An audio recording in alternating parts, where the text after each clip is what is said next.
Welcome to Risk Watch. I'm Jonathan Ferguson.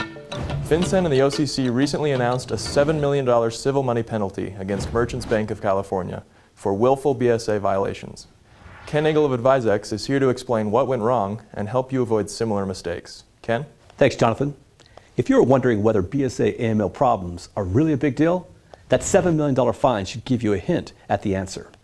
Regulators are very serious about violations in this area, and if you think you can slip through the cracks, you may be in for a rude awakening. The best way to keep your institution out of the regulatory hot seat is to ensure that you've got an airtight BSAAML program. Merchants Bank learned this the hard way, and looking at their mistakes can be very helpful.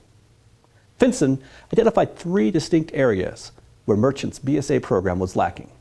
First, Merchants Bank failed to establish and implement an adequate anti-money laundering program.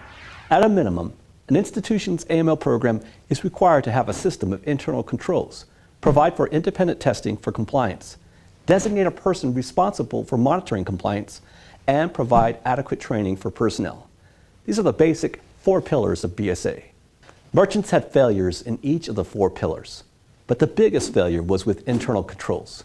Several bank insiders owned money service businesses, or MSBs, that had accounts at Merchants.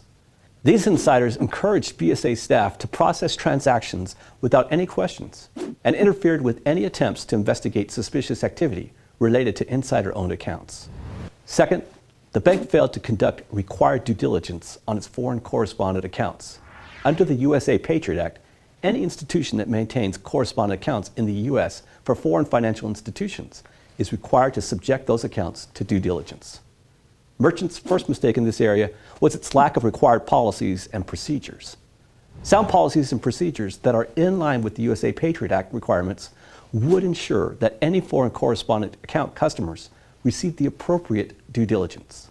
Merchants had 4 customers located in several high-risk countries, but did not identify these customers as foreign correspondent customers.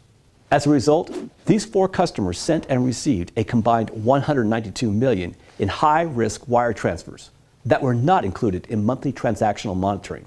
Lastly, the bank failed to detect and report suspicious activity.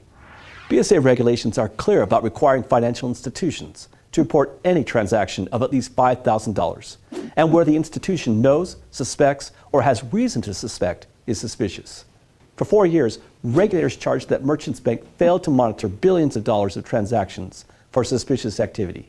Much of this transaction activity was related to its MSB customers' activity.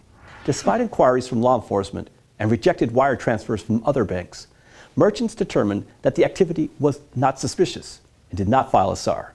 What happened at Merchants Bank should be a wake-up call to all financial institutions. While Merchants' situation had unique elements, all institutions are reminded that undetected money laundering and suspicious activity continue to be at the forefront of risks faced by financial institutions, as well as a top concern for regulators.